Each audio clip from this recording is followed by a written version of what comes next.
말씀을 가지고 하나님이 기뻐하시는 예배자라는 제목으로 여러분과 함께 말씀 나누겠습니다. 아마 성도라면 그저 누구나 예배의 중요성에 대해서는 다 알고 계실 거라 생각합니다.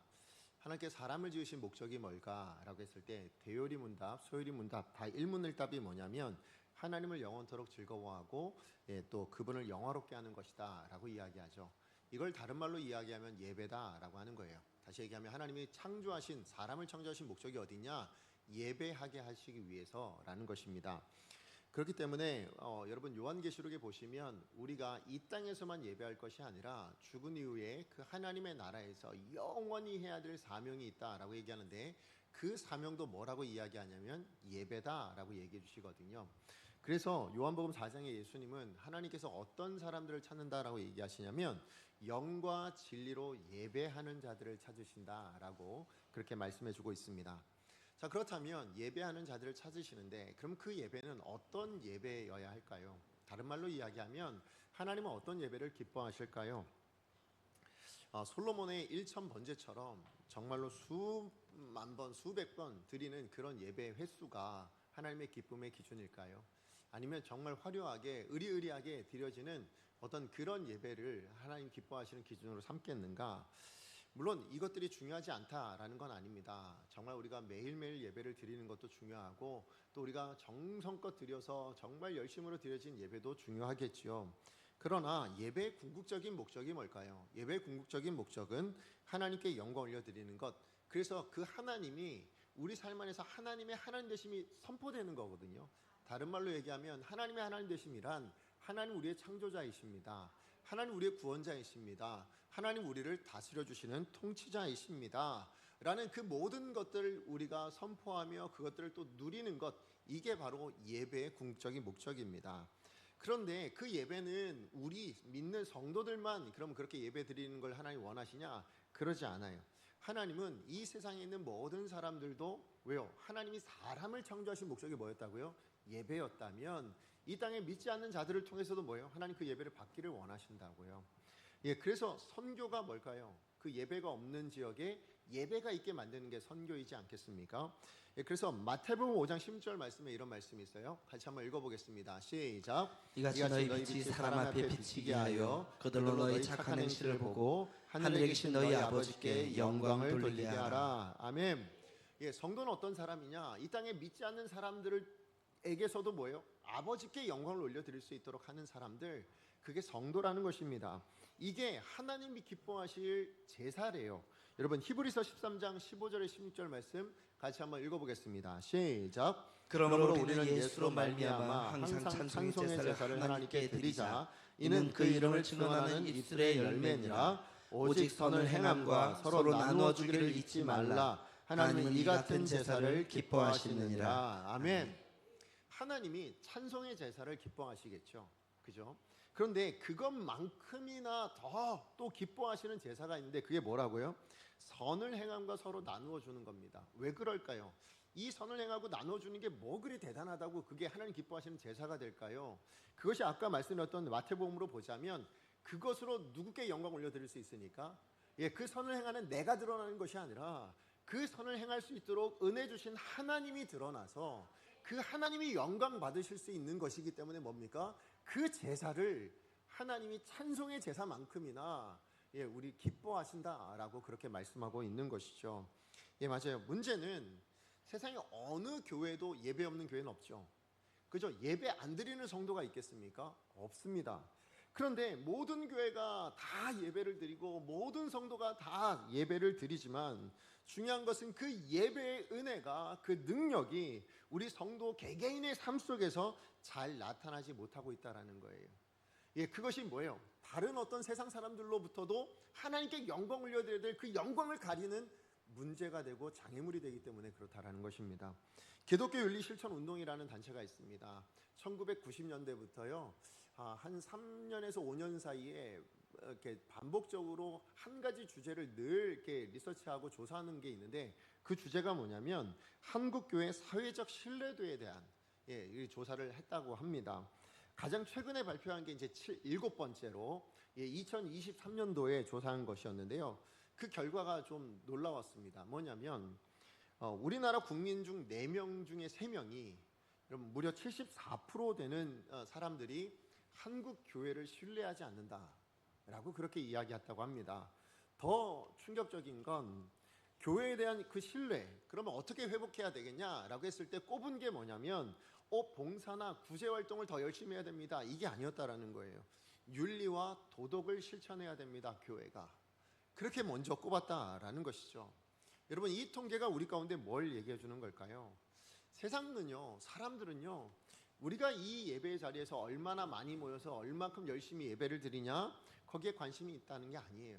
무엇에 관심이 있을까요? 이 주일날 우리가 아멘 했던 그 말씀을 가지고 그 월요일에 그 삶 안에서 어떻게 살아내고 있느냐, 그 말씀을 듣고 그 삶으로 어떻게 변화되고 있느냐, 거기에 더 많은 것을 보고 있다, 거기에 더 관심 있게 보고 있더라라는 것입니다.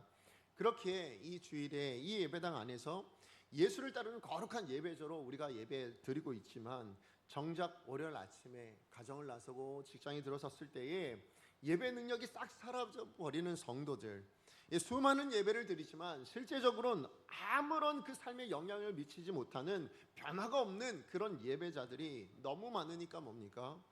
세상은 우리를 언행이 불일치한 집단으로 보고 있어요. 그래서 여러분, 미디어 같은 거에 보면 목사나 아니면 성도들을 어떻게 비춰서 이렇게 합니까? 겉과 속이 다른 어떤 위선적인 사람들로 그렇게 묘사하는 경우가 굉장히 많더라라는 것이죠.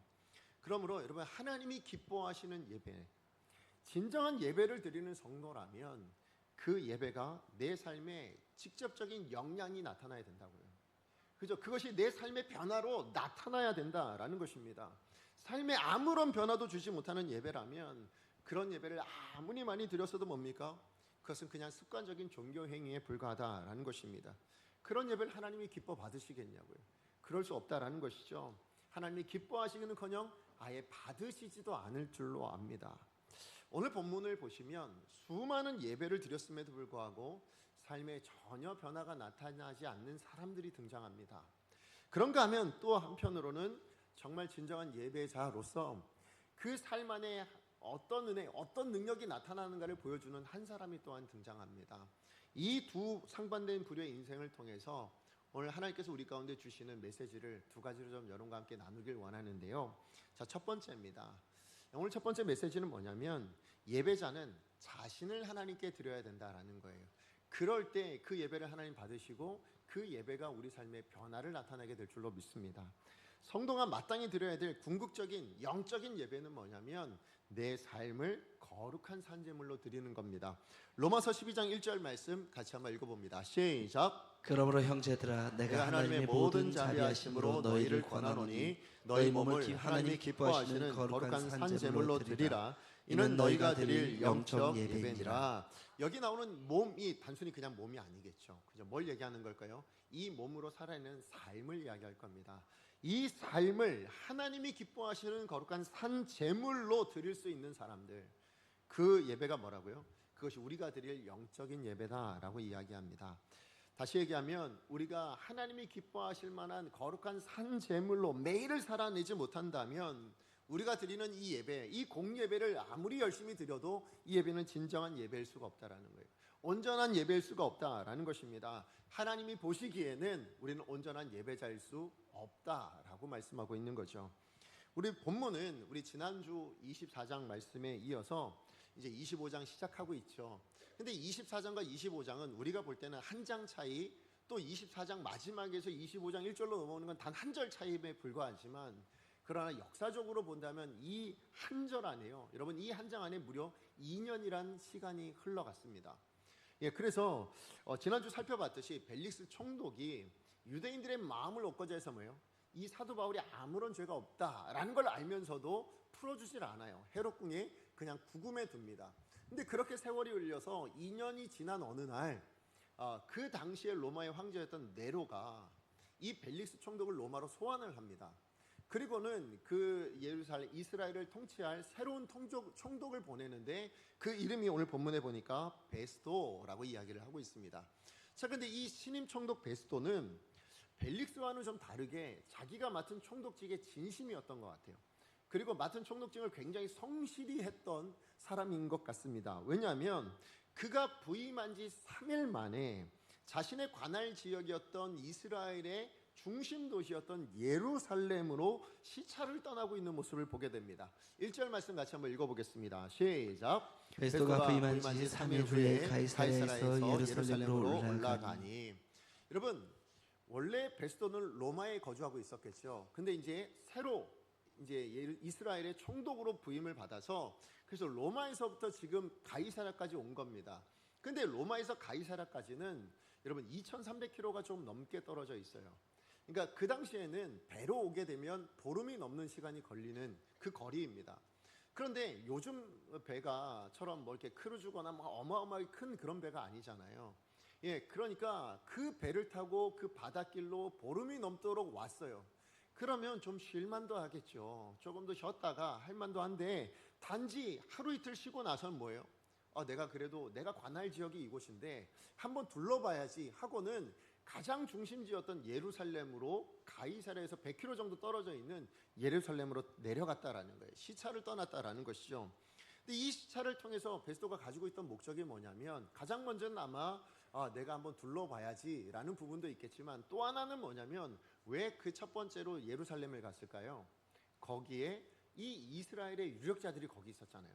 사내들인 공의의 대표들, 대제사장부터 장로들 아니면 다른 어떤 제사장들 아니면 뭐 유력자들 다 거기 있었거든요.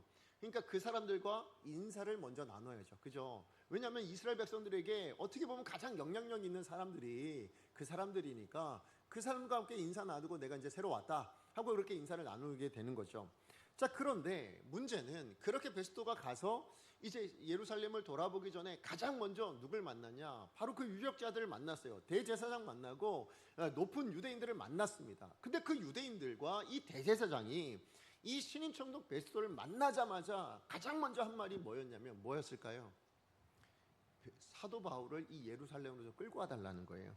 자, 우리 2절에서 3절 말씀 같이 한번 읽어보겠습니다. 시작. 대제사장들과 유대인 중 높은 사람들이 바울을 고소할세 베스도의 호의로 바울을 예루살렘으로 옮기기를 정하니 이는 길에 매복하였다가 그를 죽이고자 함이더라. 지금 대제사장과 이 유력한 유대인들이 베스도 총독이 머물고 있는 예루살렘, 지금 여기에 머물고 있잖아요. 그러니까 지금 핑계 대는 겁니다. 당신이 여기 머물고 있으니까 가이사랴에 바울이라는 사람이 거기 구금되어 있는데 그 사람 좀 여기 와서 당신 여기 머무는 동안에 재판 좀 받게 해주시죠. 이렇게 얘기한 거예요. 왜요? 그 사람은 심각한 범죄를 저지른 사람이니까, 그 유대인이니까 여기서 좀 재판 받게 해주세요. 그렇게 지금 이야기를 한 겁니다. 그런데 단지 한 번 이렇게 요청한 게 아니라 헬라 원본을 보면 끊임없이 요청했다라는 표현을 쓰고 있습니다.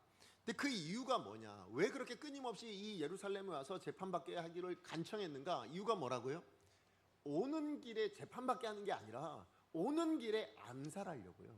죽이려고 그랬다라는 것입니다. 결국 여러분 이 대제사장과 장로들과 그 이스라엘의 유력했던 유대인들은요 2년이 지나도록 오매불망 목적은 하나밖에 없었던 거예요. 뭡니까? 사도 바울을 어떻게 해서든 죽여야 되겠는데 라는 이 마음이 떠나가질 않았다라는 거예요. 이 마음으로 가득 채워져 있었어요. 그러니까 신임 총독이 와도 뭡니까? 먼저 그 얘기부터 하고 있는 것 아니겠습니까? 자, 그런데 여기에 이 베스도 총독이 뭐라고 얘기합니까? 그 유대인들의 간청들을 거절해 버립니다. 거절하는데 뭐라고 거절하냐면 나 조금 있으면 가이사랴로 돌아갈 거야. 그런데 사도 바울이 여기까지 와서 기다리고 또 재판하고 너무 번거롭고 시간도 길어질 테니 내가 가이사랴로 돌아갈 때 너희들도 같이 가자. 거기서 고발할 거 있으면 거기서 고발해. 이렇게 해서 이제 거절을 하게 되어집니다. 그러자 이제 이 대제사장과 그 유력한 사람들이 어떻게 합니까? 그래요, 그럼 같이 가요 하고는 가서 뭐 합니까? 그 가이사랴에서 다시 이 신임 총독에게 사도 바울에 대해서 고소하고 있는 장면이 오늘 본문의 전체적인 흐름이고 줄거리입니다. 자, 그런데 여러분 이 줄거리가 어디서 또 본 것 같지 않으세요? 그죠? 우리 지난번에 살펴봤던 사도행전 23장 24장이랑 똑같은 절차를 거치고 있는 겁니다. 총독에게 찾아가서 예루살렘으로 좀 불러주세요. 죽이겠습니다. 근데 안 되겠다고 이야기하니 그러면 거기서 또 고소를 하고 있는 모습이잖아요. 결국 뭐냐면 그때나 지금이나요. 2년이란 시간이 지났음에도 불구하고 대제사장, 똑같은 이 대제사장들과 유력자들은요, 똑같은 방법을 가지고 똑같이 사도 바울에게 악한 짓을 하려고 하는 그런 모습을 보여주고 있다라는 거예요. 변화가 되지 않더라는 거죠. 근데 우리가 유념해야 될 게 뭐냐면, 이 2년이 지나도록 한결같이 지금 어떻게 해서든 사도 바울을 죽이려고 하는 이 대제사장들과 장로들과 이 유력한 유대인들이 모두 하나님을 모르는 사람이냐는 거예요. 아니죠. 누구보다도, 어느 유대인들보다도 가장 하나님을 더 열심히 섬기고 있고 가장 열심으로 예배를 드렸을 것이고, 누가 보더라도 존중받고 저 사람 정말 대단한 신앙을 가지고 있는 사람이야 라고 할 만큼 그렇게 열심히 하나님을 섬기는 사람들이었겠죠.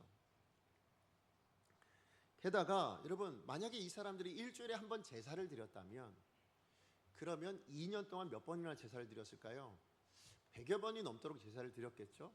그런데 그 중에 대제사장은 몇 번 예배를 드렸을까요? 제사를 주관하고 집례하는 담당자잖아요. 아마 수백 번의 제사를 드렸을 것입니다. 자, 그렇게 2년이 넘는 세월 동안에요, 그렇게 하나님께 숱하게 예배를 드리고 제사를 드렸음에도 불구하고 사도 바울을 어떻게 해서든 죽이겠다는 이 악한 마음, 이 악한 생각, 이 것들에 대해서는 전혀 변화가 있지 않았다라는 이 사실에 대해서 여러분은 어떻게 생각하십니까?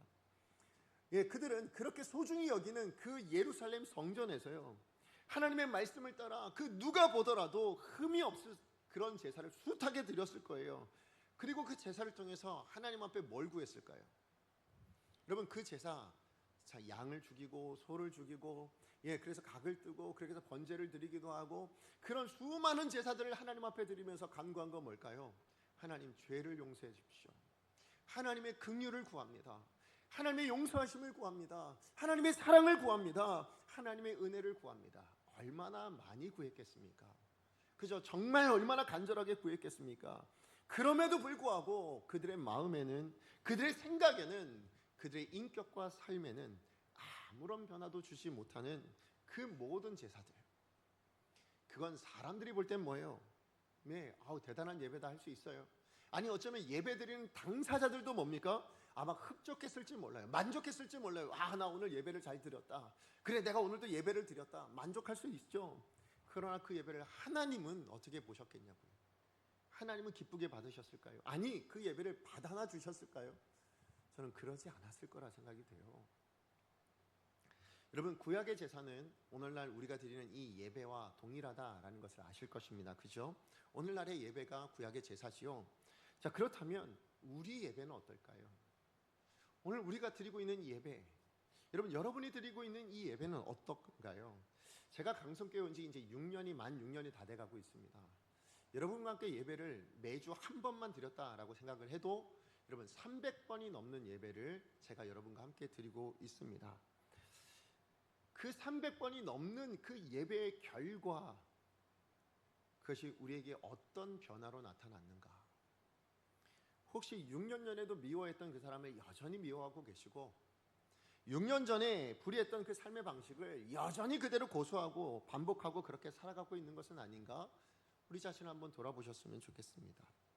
만약에 그렇게 우리가 살고 있다면 지난 우리의 모든 예배, 그것은 오늘 본문에 나타나고 있는 이 대제사장들, 여러분, 이 유력한 유대인들과 그들이 드렸던 제사와 다름없는 무의미한 제사 아니겠습니까? 무의미한 예배가 아니겠냐고요. 습관적인 종교 행위에 불과하지 않겠냐라는 것입니다. 게다가 앞으로 우리가 드려질 예배, 이렇게만 예배가 되어진다면, 아무런 변화도 나타나지 않는 그런 예배를 10년을 드리고 20년을 드린다 한들, 그 예배는 어쩌면 이사야 1장에 나오는 그 하나님의 말씀의 표현이라면, 만약에 우리의 삶에 어떤 변화도 나타나지 않고 여전히 옛날과 똑같은 모습의 그런 모습으로 예배를 드리고 있다면, 그것은 하나님이 가증히 여기는 것이래요. 그것은 하나님께 무거운 짐이 되는 것이라고 이야기하고 있고요, 그저 하나님께 보이려고만 마당을 밟고 있는 그런 예배다라고 말씀하는 거예요. 다른 말로 이야기하면 하나님과는 관계없는 예배, 하나님의 마음과는 아랑곳하지 않는 그저 우리의 만족을 위한 예배일 뿐이라는 것이죠. 그런 예배라면 당연히 우리 삶에 뭐예요? 아무런 변화도 나타날 수가 없다라는 것입니다. 여러분, 그 당시의 제사는 여러분 제물을 이렇게 바치는 거잖아요. 근데 그 제물을 바칠 때에 집에서부터 흠없는 제물을 준비해서 옵니다. 준비해 오면 그것을 성전에 가지고 가서 그 제물을 누가 죽일까요? 대제사장이 죽이지 않습니다. 제사장들이 잡지 않아요. 그 제물을 가져온 당사자가 죽입니다. 죽이고 거죽을 벗기고 각을 뜨고 하는 모든 것을 그 죄를 용서받기 위해 흠없는 제물을 가져온 그 당사자가 해요. 그걸 통해서 왜요? 내가 지은 죄가 얼마나 끔찍한 결과를 나타내고 있는가. 아, 이렇게 하나님의 무서운 심판을 받아야 될 게 난데 나 대신에 이렇게 이 제물이 당하고 있는 거네 라는 걸 깨닫게 하시기 위해서 그렇게 그 제사의 제물은 가지고 온 그 사람이 잡게 되어져 있거든요. 자, 그렇다면 오늘 본문에 있는 대제사장도 자기를 위한 제사는 그렇게 드렸겠죠. 유대인들도 그렇게 드렸을 거예요. 장로들도 그렇게 드렸을 것입니다. 그렇게 숱한 제물을 죽이면서도 자기 손으로 그렇게 죽여가며 그 죄악들을 다시 한번 돌아보면서도 정작 뭡니까? 그 제사는 자기를 드린 제사는 아니었다라는 거죠. 자신이 그 하나님의 뜻 앞에서 하나님의 그 말씀 앞에서 자기는 죽이지 못하는 그런 제사였다라는 것입니다. 하나님이 기뻐하시는 제물이 뭘까요? 흠이 없는 양, 흠이 없는 소, 많은 제물일까요? 아닙니다. 그것을 가지고 온 당사자, 그 내가 하나님 앞에 드려지는 것을 하나님이 가장 기뻐하신다는 걸 믿으시기 바랍니다. 하나님이 기뻐하시는 거룩한 산 제물, 우리 몸을 산 제물로 올려드리는 것이 우리가 마땅히 드려야 될 예배다라는 그 하나님의 말씀을 우리는 반드시 기억해야 될 줄로 믿습니다. 그러므로 우리가 드리는 이 공적인 예배, 여기서도 흠이 없도록 드려야죠. 마음을 다해서 정성을 다해서 드려야죠. 그런데 여기가 전부가 아니에요. 우리의 예배가 여기서 시작되었다면 여러분, 예배의 마무리는 뭡니까? 우리의 삶에서 되어지는 거예요. 그 자리에서도 뭡니까? 내가 죽고 나를 하나님 앞에 내어드릴 수 있는 그 삶의 변화가 나타난 그런 예배를 하나님 앞에 올려드릴 때 그 예배가 하나님이 기뻐하시는 예배요, 그 예배를 드리는 사람을 하나님이 기뻐 받으시는 예배자요. 그렇게 예배를 드릴 때 뭡니까? 그 예배야말로 내 삶을 변화시키는 복된 예배가 되어질 줄로 믿습니다. 자, 그런가 하면 오늘 메시지를 통해서 주시는 두 번째 메시지는 뭐냐면, 예배자는 오직 하나님께 초점을 맞추어야 된다라는 것입니다. 예배는 누가 주인공일까요? 예, 하나님만이 주인공이십니다. 여기 말씀 전한 저도 아니고요, 여러분 이렇게 예배드리고 있는 여러분도 아니고요, 여기 섬기고 있는 어떤 누구도 아닙니다. 오직 하나님 한 분만이 주인공인 것이 예배인 줄 여러분 믿으시기 바랍니다. 그것이 공예배만 그런 건 아니에요. 우리의 삶으로 드려지는 예배의 주인공도 누구셔야 해요? 하나님이셔야 되는 거예요. 내가 착한 행실을 해서 내가 드러나고 내가 잘났다, 그거 아니에요. 그걸 행하게 하신 누가 드러나야 된다고요? 하나님이 이렇게 하셨다, 하나님이 그래 쓰셨습니다. 그걸 통해서 뭡니까? 아, 그 하나님은 지금도 살아계신 하나님이 맞구나. 그 하나님은 지금도 우리 삶에 일하시는 하나님이 맞구나. 그 하나님이 드러나고 그 하나님의 이름이 높여지는 것, 그게 예배의 궁극적인 목적이다라는 것이죠. 그래서 하나님께 초점이 맞춰진 예배, 그 예배야말로 하나님이 기뻐하시는 예배임을 여러분 믿으시기 바랍니다. 예배자의 시선이 하나님께 초점이 맞춰 있을 때 뭐예요? 그때 비로소 그 예배에 하나님이 드러나게 돼 있어요. 예, 여기 수많은 사람들이 우리 예배를 지금 드리고 있죠, 그죠? 자, 그런데 저 중앙에 보면 카메라가 있거든요. 그리고 요 앞에도 카메라가 있어요. 근데 지금 여러분은 모르시겠지만 지금 이제 영상으로 나갈 때는 저 카메라가 저한테 초점이 맞춰져 있어서 모니터에는 누구의 얼굴이 나타나고 있을까요? 제 얼굴이 나타나고 있어요. 그래서 지금 영상 녹화, 지금 이거 온라인으로 예배 드리시는 분들은 지금 제 얼굴만 보고 있거든요. 왜요? 저 카메라가 저에게 초점이 맞춰져 있거든요. 근데 저 카메라가 여기 사회를 보신 우리 목사님에게 초점을 맞춘다면 목사님 얼굴이 드러날 거고, 모니터에 저 카메라가 우리 성가대를 비추고 있다면, 초점을 맞추고 있다면 성가대가 보여질 겁니다. 다른 말로 이야기하면 여러분, 초점이 어디 있느냐에 따라 그 초점이 맞춰진 것이 드러난다. 그것은 우리 삶도 마찬가지라는 거예요. 여러분, 우리의 삶이, 우리의 시선이 하나님께 맞춰져 있을 때 뭐예요? 그때 비로소 우리의 삶이란 모니터를 통해서 하나님이 드러나시게 된다라는 것이죠. 그것은 우리 어떤 문제든 마찬가지예요. 여러분, 우리 구역 모임도 한번 생각해 보세요. 구역 모임에 가면 어떤 분을 만나면 끊임없이 이야기를 하는데 하나님 얘기는 하나도 없고 가정 얘기만 한다든지 아니면 어떤 사업의 이야기만 한다든지 어떤 다른 문제들만 이야기하시는 분들이 계세요. 왜 그럴까요? 그분의 관심과 초점이 어디 있어요? 거기 있기 때문에 그런 거예요. 그죠? 우리 손주를 보시는 우리 할아버지 할머니들 보시면 만나면 제가 종종 이번에도 어디 가는데 그 얘기 했거든요. 야, 대화의 주제가 다르더라. 왜요? 우리 손주를 보신 할머니 할아버지들은 다 뭡니까? 온통 관심이 손주에 가 있거든요. 그러니까 만나면 손주 얘기합니다. 사진을 보여줘도 손주 사진 보면서 우리 손주가 이렇다고, 예, 그래서 이런 말을 했다, 뭘 행동을 했다 그러시면서 그런 얘기를 계속해요. 왜요? 삶의 초점이 거기 있거든요. 그 관심이 거기에 있거든요. 근데 우리는 예배를 드리면서도 여러분, 우리 구역 모임을 통해서 말씀이 드러나고 그 삶 가운데 역사하신 하나님이 드러나는 게 아니라 만약에 가정에 대한 이야기만 드러나고 세상에 어떤 사업에 대한 이야기나 아니면 세상에 어떤 것들만 드러나고 있다면 관심은 온통 다 어디 있는 거예요? 거기가 있는 거지 하나님께 관심이 맞춰져 있는 게 아니라는 거예요. 그러므로 우리의 시선이 이 예배당에서도 여러분 하나님께 맞춰져 있지 않으면 우리의 몸이 아무리 예배당에 있다 할지라도 드러나는 건 뭐만 드러날까요? 그 관심 있는 것만 드러나요. 그래서 세상이 드러나고 아니면 가정이 중요하면 가정만 드러나고 그런 것들만 나타날 수밖에 없다라는 것입니다. 그러나 오늘 본문에 보면 사도 바울은 저는 이 사도 바울의 모습을 통해서 오늘 본문의 내용을 보면서 사도 바울은 언제나 하나님께 초점이 맞춰져 있는 그야말로 진정한 예배자구나라는 생각을 해보게 됩니다. 예배를 드려서가 아니라 그 삶으로 드려지는 그 예배, 삶으로 하나님께 올려드리는 그 모습이 산재물과 같은 그 삶이 통해서 누가 드러나고 있어요? 하나님이 드러나고 있다라는 거예요. 하나님이 일하고 계신다라는 것, 하나님이 역사하고 계신다라는 것을 보여주고 있기 때문에 사도 바울의 모습이야말로 진짜 예배자구나라는 것을 확인하게 됩니다. 오늘 본문의 사도 바울은 벨리스 총독에게서 2년 동안이나 억울하게 감옥에 갇혀져 있습니다. 그런데 그 2년 전에 예수님께서 나타나셔서 사도 바울에게 하신 말씀이 있었어요.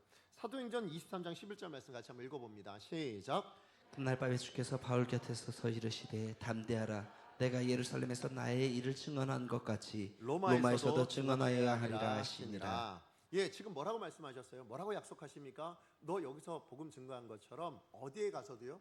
이제 로마에 가서도 복음을 증거하여야 하리라. 그렇게 지금 분명히 약속을 하셨습니다. 그런데 지금 사도 바울의 삶을 보세요. 로마로 가는 길은커녕 뭡니까? 벨리스 총독과 대제사장과 유대인들로 인해서 결국 억울하게 그냥 갇혀서 2년이라는 시간을 허송세월한 것처럼 느껴집니다. 그 긴 시간 동안에 사도 바울은 어떤 심정이었을까요? 정말 억울하기도 하고 고통스러웠을 것 같습니다. 왜냐하면 복음을 전하러 로마에 가는 게 맞는 거잖아요. 주님이 약속하신 거니까. 그게 하나님의 뜻이니까. 그런데 가고 싶어도 갈 수 없는 속수무책의 상황인 거예요. 그러니 얼마나 답답했겠습니까?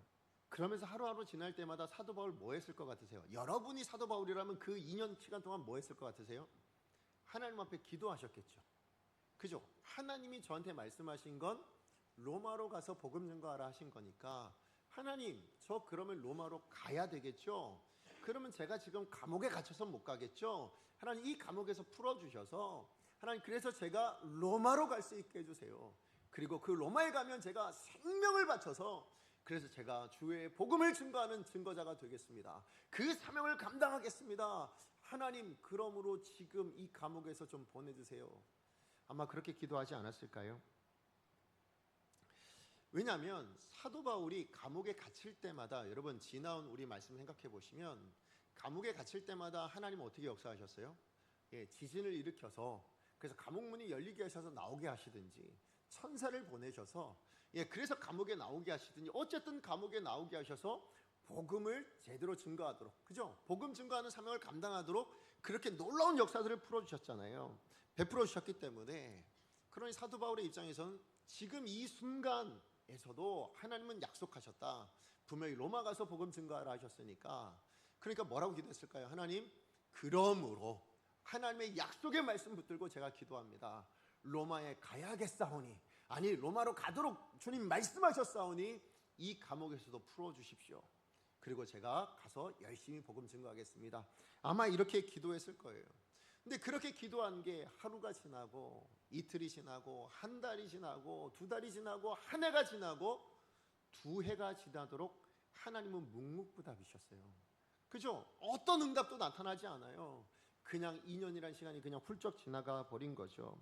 게다가 신임 총독이 이제 왔어요. 이제 그러면 나 이제 풀려날 수 있겠다.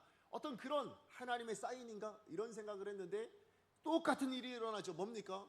이 신임 총독 앞에서도 대제사장과 그 유력한 유대인들이 와서 또다시 고소를 하고 있는 상황. 그래서 또 유대인들의 마음을 얻기 위해서 또 다른 이야기를 하고 있는 이 베스토 총독을 보면서 이게 뭔가 싶은 생각이 들지 않을까요? 이 상황이 뭔가 싶은 생각이 들었을 거예요. 얼마나 기가 막혔겠습니까? 2년이나 지금이나 변한 게 하나 없는 이 답답한 상황이 그야말로 힘들었을 거라 생각이 돼요. 자, 그런데 오늘 본문의 내용을 보시면 공교롭게도 어떻게 흘러가고 있냐면 사도 바울의 어떤 말 한마디를 통해서요, 결국 하나님의 뜻이 이루어지는 것을 보게 됩니다. 무슨 얘기냐? 사도 바울이 여전히 이 답답한 상황 가운데서도 하나님께 뜻을 맞추고 있었어요. 하나님의 뜻이 무엇인가? 하나님의 마음이 어디 있는가? 그 하나님께 시선을 계속 맞추고 있었더니 뭐예요? 결국 이 억울한 상황에서 풀려날 수 있는 길이 열려지게 되더라라는 것입니다. 무슨 얘기냐? 내가 감옥에서 풀려나야, 그래야 내가 로마 가서 복음을 제대로 증거할 수 있다라고 생각했어요. 그죠? 그래서 뭘 기도했다고요? 하나님, 이 감옥에서 풀어주세요. 그래야 제가 로마 가서 복음 전하죠. 이게 기도 제목이었는데, 근데 그것은 누구 생각이었어요? 사도 바울 본인의 방법이자 생각이었다라는 거예요. 하나님의 방법이 뭐였고 하나님의 뜻이 어디 있습니까? 이게 아니라 지금 뭐냐면 자기가 경험했던 것을 통해서 생각해 보니, 그러면 풀어져야, 그래야 내가 로마 가서 복음을 제대로 증거할 수 있다라는, 그렇게 생각하고 기도했는데 이게 하나님의 뜻이 아닌 거예요. 왜요? 하나님이 말씀하신, 예수님이 오셔서 말씀하신 게 뭐예요? 네가 자유의 신분으로 가서 로마에 가서 복음을 증거해야 된다, 이렇게 말씀하지 않으셨잖아요. 하나님이 약속하신 건 뭐예요? 네가 로마에서도 복음 증거해야 될 거야, 이거 약속하신 것밖에 없단 말이에요. 그런데 당연히 자유민이 되어야, 그래야 복음 제대로 증거하지라는 건 누구 생각이에요? 사도 바울의 생각이었을 뿐, 그건 하나님의 방법이지 하나님의 뜻이 아니었다라는 것을 깨닫게 된 겁니다. 아니구나, 가는 게 목적이지 내가 풀려나는 게 하나님의 목적이 아니구나라는 걸 깨달아요. 그래서 사도 바울이 죄수의 신분으로 가면 어떤가? 하나님이 부르신 것은 로마인이 로마로 가면 되지라고 생각해요. 그래서 뭘 하냐면 그제서야 가이사에게 상소할 수 있는 권리를 베스토 총독 앞에서 이제 사용하게 됩니다. 우리 10절에 11절 말씀 같이 한번 읽어봅니다. 시작. 바울이 이르되 내가 가이사의 재판자리 앞에 섰으니 마땅히 거기서 신문을 받을 것이라. 당신도 잘 아시는 바와 같이 내가 유대인들에게 불의를 행한 일이 없나이다. 만일 내가 불의를 행하여 무슨 죽을 죄를 지었으면 죽기를 사용하지 아니할 것이나, 만일 이 사람들이 나를 고발하는 것이 다 사실이 아니면 아무도 나를 그들에게 내줄 수 없나이다. 내가 가이사께 상소하노라 한대. 무슨 얘기일까요? 가이사에게 상소하면 로마로 갈 수 있다는 걸 사도 바울이 몰랐을까요? 알 수 있죠. 왜요? 황제 앞에 가서 재판받아야 된다는 건 알아요. 근데 지금 사도 바울이 원래 생각했던 방법은 뭐라고요? 자기가 생각했을 때는 자유의 신분으로 그동안에 해주셨던 것처럼 감옥에서 나와야만 자유롭게 가서 복음 증거할 거라 생각한 자기 생각대로 하나님 앞에 구하고 있었죠. 그런데 여전히 하나님의 뜻을 그럼에도 불구하고 묻고 있었던 사도 바울이 깨달은 게 뭡니까? 그게 하나님의 뜻이 아니구나. 여기에 하나님의 뜻이 있는 게 아니라 내가 죄수의 신분이라 할지라도 로마에 가면 거기서 뭐 하게 하실 거다? 하나님이 복음 증거하게 하실 거다. 이것에 대한 뜻을 발견하게 된 거예요. 그리고 그 하나님의 뜻을 의지하게 된 겁니다. 그래서 자기의 뜻을 내려놓은 거예요. 그래서 뭐 합니까?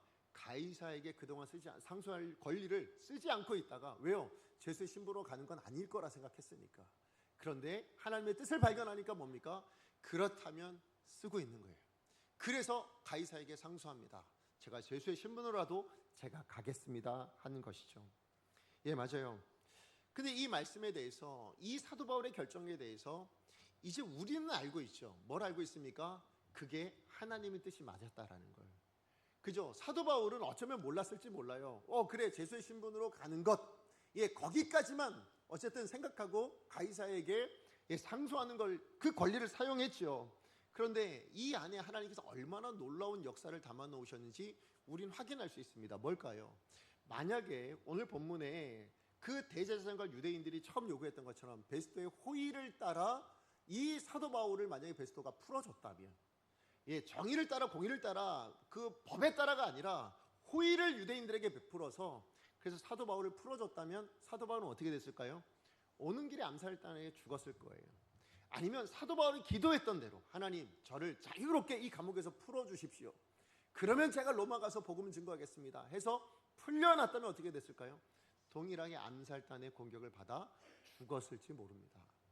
그런데 하나님은 지금 베스토의 이 가이사 앞에 상소하는 이 권리, 이거를 사도 바울이 베스토 앞에서 함으로 말미암아 하나님께서 하신 일은 뭡니까? 로마 군인들의 호의를 받아 그 모든 암살단들의 그 위협으로부터 안전하게 어디로 가게 만드세요? 로마로 가게 만드시더라라는 것이죠. 이게 사도 바울의 이 삶 안에 하나님이 역사하시고 계시고, 하나님은 그 상황 가운데, 이 답답한 상황, 어떻게 보면 사도 바울에게 2년 동안 아무런 답을 내리지 않은 그 묵묵부답의 시간이 뭡니까? 하나님의 응답이었던 거죠. 하나님의 일하시고 계시는 하나님의 일하심의 시간이었다라는 것을 우리가 확인할 수 있다라는 것이죠. 이처럼 사도 바울이 하나님의 뜻에 대한 마음을 놓치지 않았어요. 하나님의 뜻이 무엇인가? 하나님이 이 억울한 상황 가운데서도 하나님은 무엇을 원하고 계신가에 대한 그 시선이 하나님께 맞춰져 있다 보니 하나님의 뜻을 발견하여 그 뜻대로 행하였더니 하나님은 어떻게 하시더라? 이렇게 놀랍게 하나님의 뜻을 완성해 가시더라. 사도 바울 향한 하나님의 그 계획하심을 이루어내시더라라는 것을 우리가 확인할 수 있다라는 것이죠. 이처럼 사도 바울이 어떤 상황에서든이죠, 그가 억울하든 잘되든 어느 상황에서도 뭐예요? 하나님의 뜻을 자기 삶 가운데 드러내며, 또 우리가 확인하듯이 하나님이 지금도 이렇게 사도 바울에게 역사하고 계시는구나. 이게 사도 바울만의 이야기가 아니에요. 여러분, 성경에 나타나는 모든 성경 인물들이 다 통해서 우리가 알 수 있는 게 뭡니까? 야, 하나님이 저 사람에게 저렇게 역사하고 계시는구나. 야, 하나님이 지금도 저 사람에게 저렇게 살아서 일하시고 저런 은혜를 베풀어 주시고, 와, 그래, 하나님은 정말 놀라운 하나님이시구나. 이 하나님을 드러내고 계시잖아요. 그렇죠? 그렇게 드러낼 수 있었던 이유가 어디 있다고요? 그들의 시선이, 그들의 삶의 관점이 어디에 있었습니까? 오직 하나님께 초점 맞춰 있으니까. 그러니까 하나님이 드러나더라, 그의 삶에서도. 그러므로 저와 여러분, 우리도 마찬가지여야 될 줄로 믿습니다. 우리라는 인생을 통해서, 인생이 모니터라면, 여러분의 인생의 모니터를 통해서는 뭐가 자꾸 보이세요? 세상의 가치만 계속 드러나고 있다면, 여러분의 관심이 오직 가족에게만 있어서 가족에 대한 것만 계속 드러나고 있다면 그게 안 좋다라는 얘기가 아니에요. 그러나 그게 전부여서는 안 된다는 거죠. 그게 우선순위가 되어서는 안 된다는 거예요. 가장 우선순위는 뭐라고요? 하나님이 드러나게 하셔야 됩니다. 네, 그래서 그 하나님이 나타나는 것, 그 하나님의 하나님 되심이 드러나는 인생이 되어야 될 줄로 믿습니다. 그게 어떤 의미예요? 하나님이 내 삶에 일하고 계신다는 거잖아요. 하나님이 내 삶에 역사하고 계신다라는 거잖아요. 그걸 보여줌으로 뭡니까? 믿지 않는 다른 사람에게도, 야, 저 사람을 보니 하나님이 살아계신 건가 봐. 저 사람 믿는 하나님은 진짜 살아계신 하나님이 맞는 건가 봐. 존재하시나 봐. 그리고 지금도 일하시나 봐. 이것을 보여주고 증거하는 삶의 예배, 하나님께 영광 올려드리는 진짜 예배가 되지 않겠냐라는 것이죠. 이것을 위해서 우리가 반드시 기억할 게 뭐라고요? 이 공예배일 뿐만 아니라 우리의 삶으로 드려지는 예배에서도 초점은 누구에게 맞춰져 있어야 됩니까? 하나님께 맞춰져 있어야 됩니다. 나를 향한 하나님의 뜻은 무엇이며, 나를 향한 하나님 아버지의 마음은 무엇이며, 나를 위해서 하나님은 무엇을 하고 계신가, 여기에 우리의 초점이 맞춰져 있을 때 뭐예요? 그 삶을 통해 하나님이 임재하시고 하나님이 역사하시고 그 삶을 통해 하나님이 영광 받아주시는 참된 예배가 되게 해주실 줄로 믿습니다.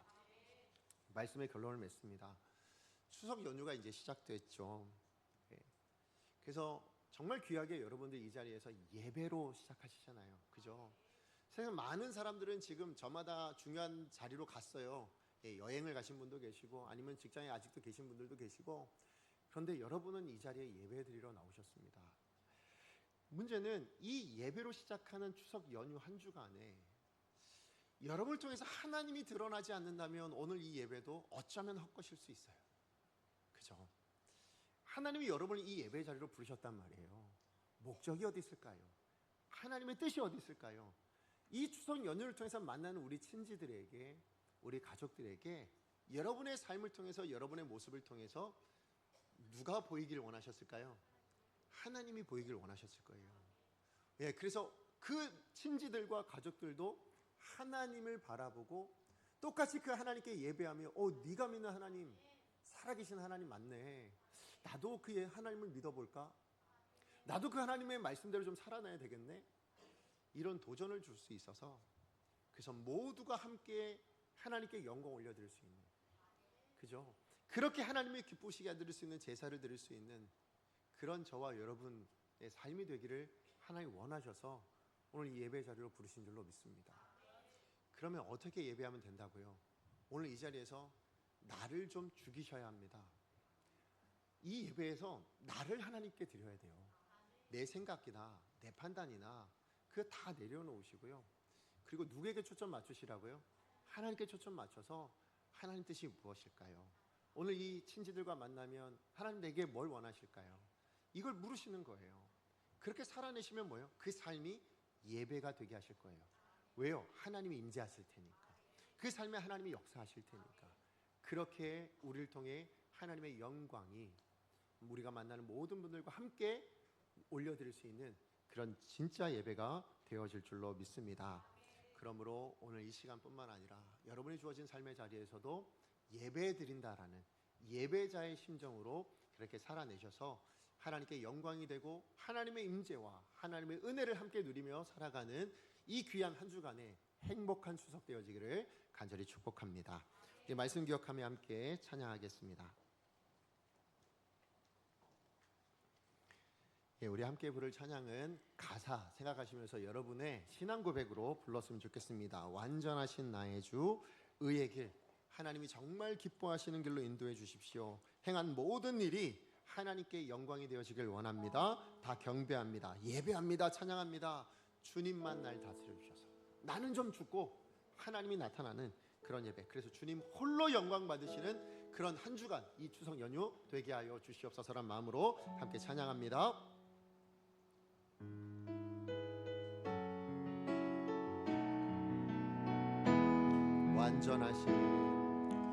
완전하신 나의 주, 의의 길로 날 인도하소서.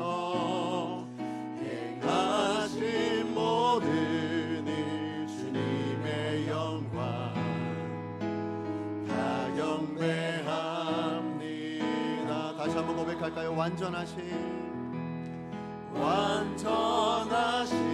나의 주, 의의 길로 날 인도하소서.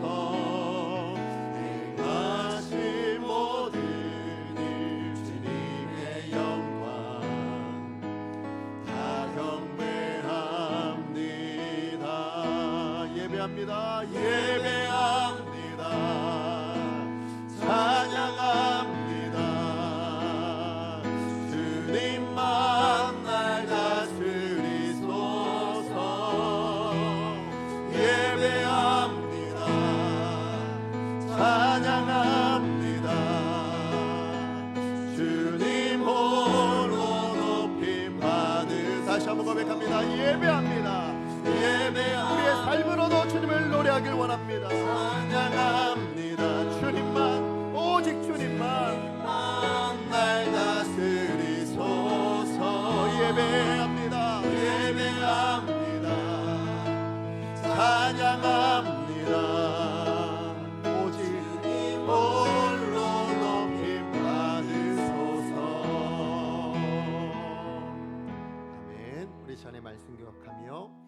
기도하길 원합니다. 하나님은 예배를 기뻐하십니다. 그런데 그 예배, 하나님이 기뻐하시는 예배는 내가 하나님 앞에 드려지는 예배고, 그 예배를 통해서 하나님이 영광 받으시는, 하나님의 이름이 드러나고 하나님의 하나님 되심이 드러나도록 만드는 예배를 하나님이 기뻐하신다라고 이야기하십니다. 그리고 그것은 우리만이 아니라 믿지 않는 세상 사람들의 입술을 통해서도 하나님의 이름이 높여지기를 원하시는 그 예배를 기뻐하신다고 이야기합니다. 그러기 위해서 하나님께서 말씀하신, 명령하신 것이 무엇인가 하면 우리의 착한 행실로 하나님 앞에 우리의 선함과 그 나눠주는 어떤 그런 삶의 모습들, 변화된 나의 삶의 모습을 통해서 다시 얘기하면 몸으로 그렇게 산 제물로 하나님 앞에 드리는 그것, 그 영적인 예배를 하나님이 기뻐 받으시는 예배다라고 말씀하고 있습니다. 여러분, 오늘도 예배를 드리셨습니다. 이 예배로 여러분 마음이, 여러분의 삶이, 여러분의 인격이 변화되어지길 원합니다. 그것으로 하나님을 드러내시고, 하나님의 뜻을 드러내시고, 하나님의 마음을 드러내시고, 하나님의 살아계심을 드러내셔서 진정한 예배, 삶의 예배를 하나님 앞에 올려드리는 그런 우리가 될 수 있게 해달라고, 이번 추석 연휴에도 우리 믿지 않는 우리 가족들, 친지들이 있다면 그들에게 하나님의 하나님 되심을 드러내는 나의 모습, 참된 예배자 되게 해달라고 주여 은혜를 주옵소서. 한 번에 주 하나님 앞에 기도합니다. 주여 은혜를 주옵소서. 사랑하는 하나님,